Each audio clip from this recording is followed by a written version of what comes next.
Special recognition. He has never missed a great race since 1983. He is the champion of the hardest great race ever run, 1995, Auto Mexico City. Curtis Graff. Robert Dingus is the navigator, ladies and gentlemen. They are trying to become repeat champions. They would like to win it again.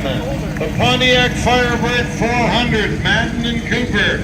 Leo Madden out of Falmouth, Maine, and John Cronin out of Auburn, Maine. Welcome in the Firebird.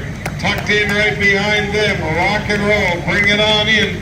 Entry number 132. Toby Stinson, Aiden Jordan, Owl's Head Transportation in Maine. We will be making a stop at the Owl's Head Transportation Museum on the way to Nova Scotia. Thank you for being repeat competitors. Here we go, rock it on in. As you see, our team's exiting lunch. How about the Wandering Troubadours of Finland? The awesome American LaFrance speedster. These guys don't ever have fun anywhere they go.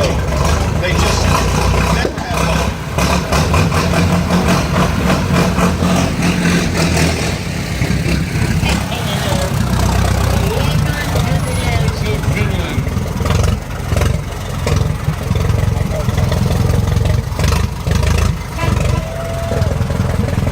There goes the E-Type Jaguar. We said earlier, Enzo Ferrari himself said that that was the most beautifully designed car. E-Type Jaguar.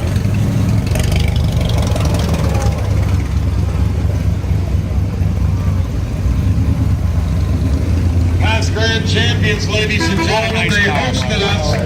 There goes Jim Manetto, Stephanie Seago. They're on their way. Boy, what a good clip to video. Right, Woody? Right, absolutely. I've got some cars that are near We're our having fun in Bennington today. Need to be moved. I'll give them to you in just a second. Right now from Fairport, New York, Howard and Doug Number one. 1911. They drove a 1911 Veely in 2011, won the championship. 2015 won the championship in this car. A 1916 Hudson Pikes Peak Hill Climber Restoration Supply. Woo! Up by the hotel, did you say? Up there by the hotel. Close to the water main break. Need to be moved right away. Let's go. HRU 3065 New York. 9067 SA MA for Massachusetts. 4AY 755 Massachusetts. An ENS 958. Oh, put the top down. Put the top down. Grinding Gears Racing, this is Mike Weaver and Craig John Garius. Mike hails from the Villages, Florida. Craig from Sheldon, Iowa. These are expert division competitors. This beautiful 1931 Ford Model A.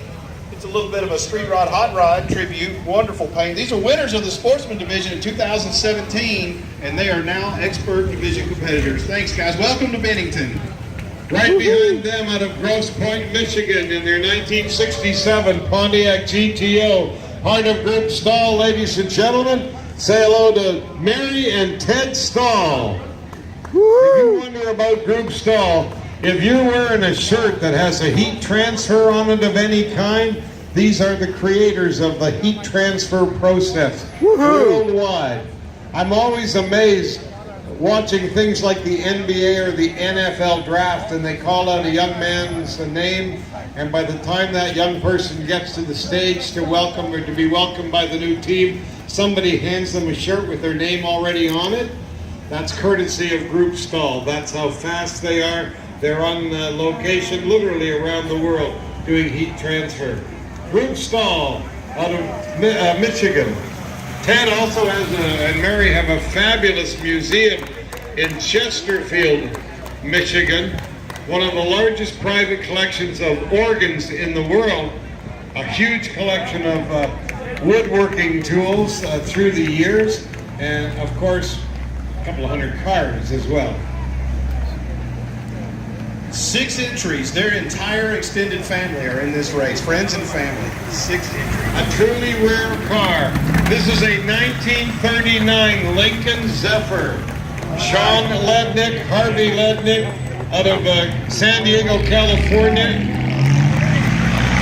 and Hemmings, New Mexico. 39 Zephyr. They actually have a Zephyr Owners Club that is worldwide. Those cars are so few in number now. Right behind them, Jenna and Olivia Gentry. The driver is 17 years old. The navigator is 14 years old. They won the rookie championship last year. They are the daughters of Beth Gentry, grand champions from last year. Roll it on in. Alfred State College. Alfred State College, New York X Cup. Jake, Jordan, Liam, and Don in their 1953 Dodge. Just don't pay any attention to that New York State official use only decal. What about these guys? Work on their own car, obviously, with their crew, but they were caught helping that Model A Speedster earlier repair a damaged rod, right? Was that what it was? Yeah, they got it done last night. Out of Melrose, New York, ladies and gentlemen, John Corey. His navigator, Dale Casson, out of Troy. He was right close to home last night. They called 1954 Studebaker Land Cruiser. They called this car Bender. This car was actually built in South Bend, Indiana. And there's a sticker on the side that says 2 studs and a stewed. But I didn't know you guys were carpenters, right? You got your 2x4s in the back? Is that what that is? That's your Studebaker Land Cruiser. John Corey's very short on personality. I don't know if these people have a chance to meet him. He's an incredibly entertaining fellow. He actually ran a competition on Facebook to come up with the name of that car. And you should have seen some of the submissions. Sure, no problem. Well, he's been on more than one Bender. He's got Bender, the character, on his antenna, and the car was built in South Bend, Indiana.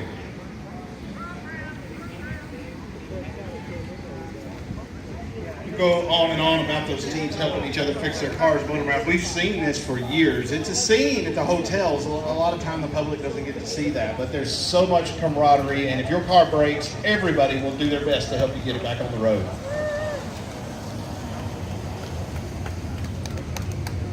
Nice little flathead Ford there. You take a good listen to these flatheads you go by, and over time it becomes a kind of a music to your ears. From about 1932 to say 1953, Ford produced the flatheads in a couple of different configurations. It's become a favorite among the rally car guys. It makes enough torque, a good amount of power to get up the hills where some of the earlier cars might only have 40, 50 horsepower. The flathead was revolutionary in 1932. That's a great little hot rod. And we're going here to Bennington tonight, and then we're going to Gardner, and then we'll be at the Museum of Mouse Heads on Wednesday.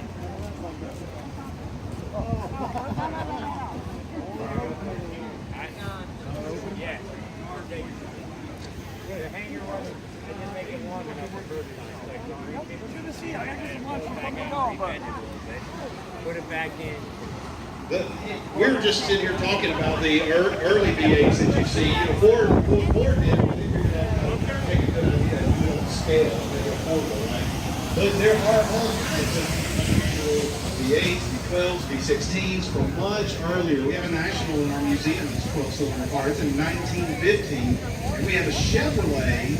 I want to say 1917 and 1918. Louis Chevrolet took a stab at V8. We have a Chevrolet V8. Also in our collection at Coker Tire Company. Very rare car, very rare indeed, early V8s.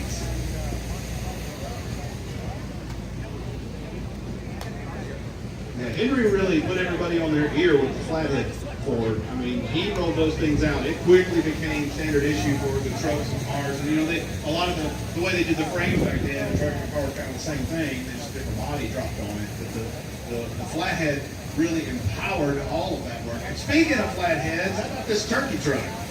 Here we go, ladies and gentlemen, Alan and Helen Wunk out of Stuart, Florida, in the turkey feed truck. This truck's in a barn for 62 years. Stuart remembers it as a little boy. His dad used to go and pick up feed from the mill to feed the turkeys. A couple of years ago, Stuart took the truck from Minnesota down to Florida and brought it back to what it was when he had it as a little boy. The turkey feed truck, Alan and Helen Runk, now out of Stuart, Florida. That's a flathead 6, in case you thought I thought that was a 4. It's a big old flathead 6. Love the turkey truck. Trucks are so awesome, and they're going through the roof at the auction block right now. Now, a lot of people go on great races for different reasons.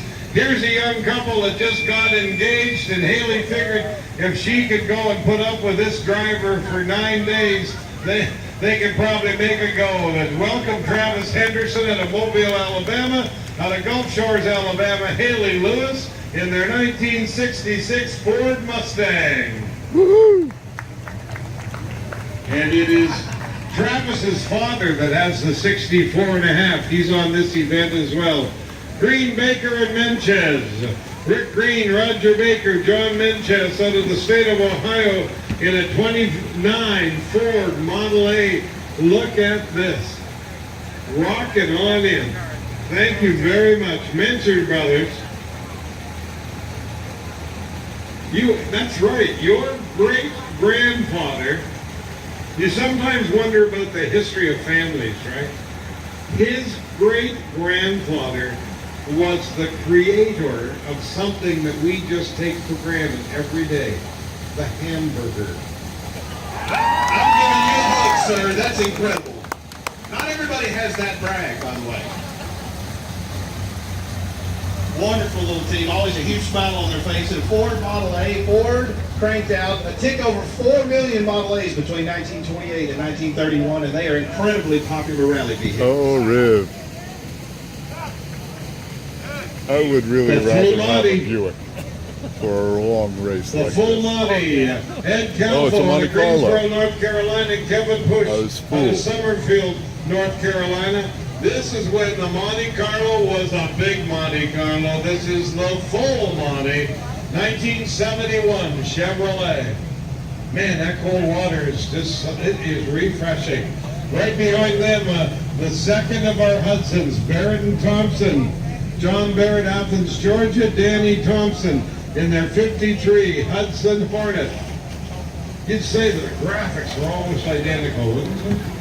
Absolutely. And the fabulous Hudson Hornet, paint scheme, the livery, if you will, of the race cars. My son goes berserk every time he sees any Hudson Hornet because it's Doc Hudson. Well, a couple of years ago, we had a gentleman on the great race, Humpy Wheeler of NASCAR fame. He was one of the great promoters of NASCAR, and it's his voice that's used as one of the characters in that great series of movies, and Humpy came with us on the great race. Big Tex. I couldn't remember yesterday which character it was, and my son would have been furious at me for not remembering. Humpy was promoting the series of movies, and an incredible history as a promoter for NASCAR events in North Carolina. What an awesome car he brought as well. Hudson Hornet. Entry number 94. Team Elliott, Don and Julia Elliott out of Marietta, Georgia. Sportsman Division competitors in this beautiful 1956 Studebaker Skyhawk. This team previously fielded a 1970 Volvo 1800E, and now they drove Studebaker style into their game for great racing.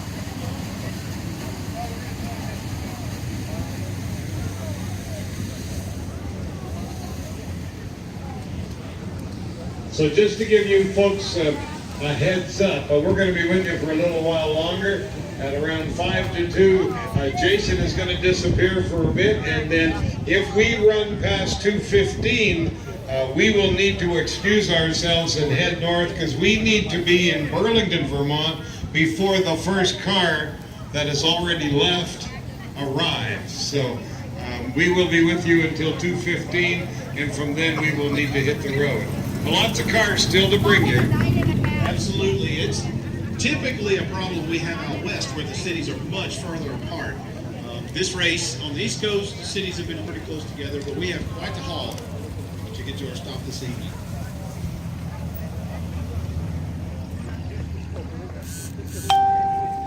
Route 7, you're there.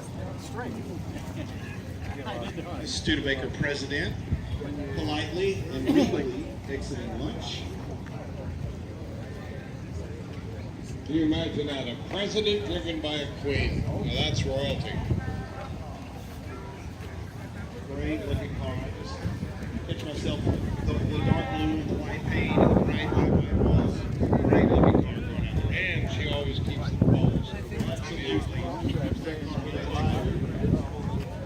Here we go. How about a 1964 Impala SS? This Super Sport Chevrolet by LaMontagne and Sacramone. Peter LaMontagne out of Oxford, Massachusetts, and Bill Sacramone out of Port Orange, Florida.